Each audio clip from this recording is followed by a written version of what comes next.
చంద్రబాబు నాయుడు గారిని డిమాండ్ చేస్తున్నప్పుడు మొన్నటి వరకు రిక్వెస్ట్ చేసేప్పుడు మాత్రం డిమాండ్ చేస్తున్నా. 3132 కిలోమీటర్ల పాదయాత్ర చేసి 226 రోజులు 3123 రోజులు పాదయాత్ర చేసినటువంటి వ్యక్తి పార్టీ కోసం నారా లోకేష్ బాబు గారు. 2004లో ప్రభుత్వం, కాంగ్రెస్ ప్రభుత్వం గురించి రాజశేఖర రెడ్డి పాదయాత్ర చేశారు.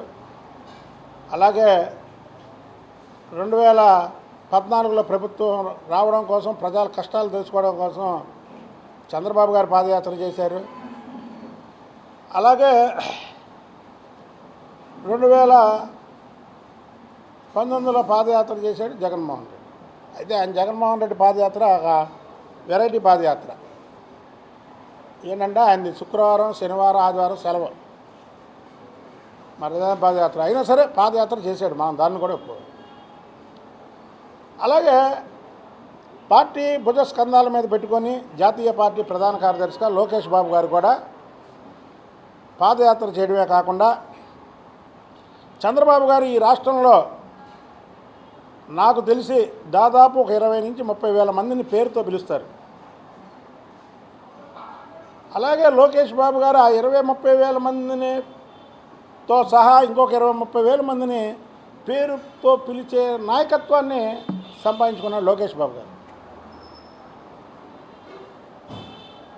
ఇప్పటి వరకు రాష్ట్ర పార్టీ అధ్యక్షులుగా బలహీన వర్గాలకు చెందినటువంటి అచ్చెన్నాయుడు గారు పనిచేశారు, చాలా చక్కగా పనిచేశారు.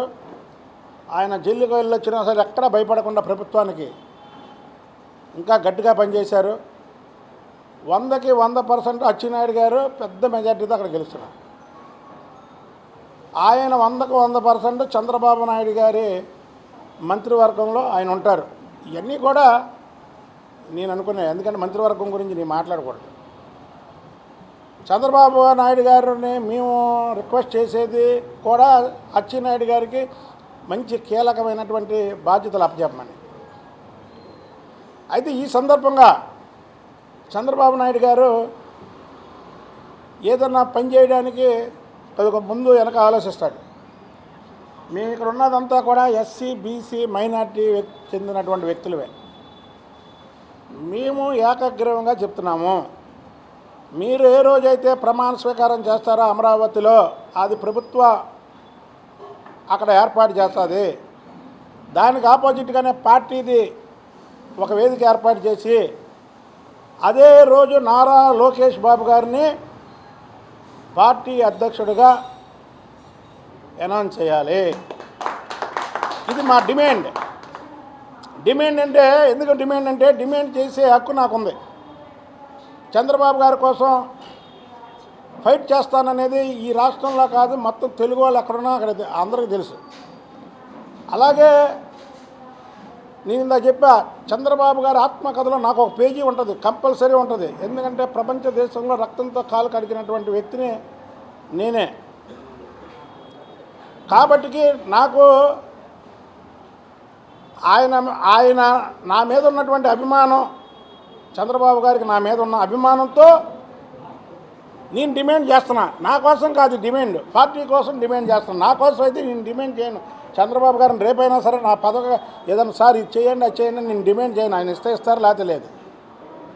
కానీ నాకు ఆయన దగ్గర హక్కు ఉంది, ఆయన దగ్గర నేను మాట్లాడే హక్కు ఉంది. కాబట్టి నారా లోకేష్ బాబు గారికి పార్టీ అధ్యక్ష బాధ్యతలు అప్పచెబితే తెలుగుదేశం పార్టీ ఇంకో 30 సంవత్సరాలు ఈ రాష్ట్రంలో బతికే ఉంటుంది, ముందుకెళ్తుంది.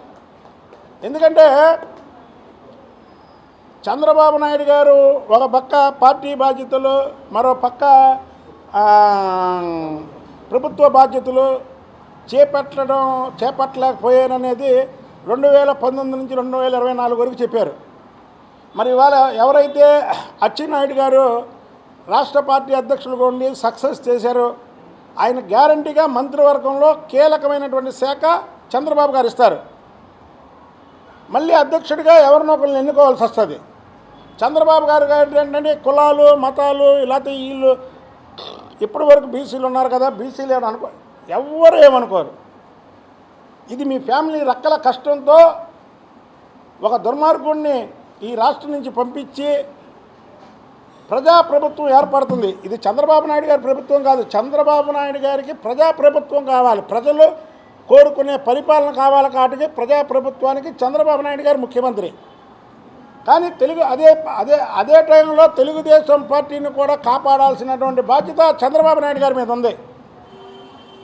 ఇవాళ తెలుగుదేశం పార్టీని కాపాడగలిగే శక్తియుక్తులు ఉన్నటువంటి యువ నాయకుడు ఎవరున్నాయంటే నారా లోకేష్ బాబే ఉన్నాడు. ఎందుకంటే మీకు తెలిసిన ప్రతి ఒక్కరూ ఆయనకి తెలుసు, మీకు తెలియని వాళ్ళు కూడా ఆయనకి తెలుసు. ఎందుకంటే పాదయాత్రలో ఆయన 3123 కిలోమీటర్ల పాదయాత్రలో ఎక్కడా కూడా ప్రతి వ్యక్తిని భుజం మీద చేసుకొని ఒక 1/4 కిలోమీటర్ 1/2 కిలోమీటర్ వేసుకొని మాట్లాడుకొని ప్రతి ఒక్కడి పేరు రాసుకున్నటువంటి విధానం. కాబట్టి ఈ పార్టీని ఇంకొక 30 సంవత్సరాలు తెలుగు వారికి పసుపు జెండా రెపరెపలాడాలంటే ఇవాళ ఉన్న పరిస్థితుల్లో నారా లోకేష్ బాబు గారికి పార్టీ బాధ్యతలు అప్పచెప్పాలి. ఇది మాత్రం నేను చంద్రబాబు గారిని రిక్వెస్ట్ చేయట్లా.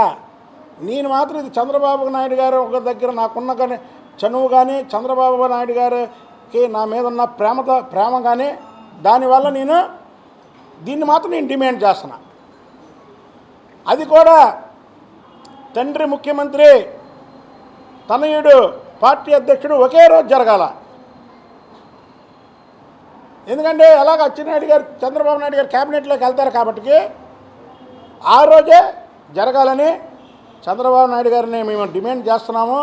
తెలుగుదేశం పార్టీ అధ్యక్ష బాధ్యతలు మీకు కష్టమైన లోకేష్ బాబు గారు, ఎందుకంటే చిన్న వయసు అయింది, ఈ 5 సంవత్సరాలు కూడా ఫ్యామిలీకి టైం ఇవ్వాల. మళ్ళీ అధ్యక్ష బాధ్యతలు ఇస్తే మళ్ళీ ఫ్యామిలీకి అయినా సరే కార్యకర్తల కోసం పార్టీ కోసం మీరు అధ్యక్ష బాధ్యతలు చేపట్టాలని మిమ్మల్ని అయితే రిక్వెస్ట్ చేస్తున్నాం. చంద్రబాబు నాయుడు గారిని డిమాండ్ చేస్తున్నాం. ఎందుకంటే మిమ్మల్ని ఫ్యామిలీకి దూరంగా ఉండమని కూడదు కాబట్టి మిమ్మల్ని రిక్వెస్ట్ చేస్తున్నాను. చంద్రబాబు నాయుడు గారిని డిమాండ్ చేస్తున్నాము. ఈ రాష్ట్రానికి తెలుగుదేశం పార్టీ అధ్యక్షుడిగా నారా లోకేష్ బాబు గారిని నియమించాలి.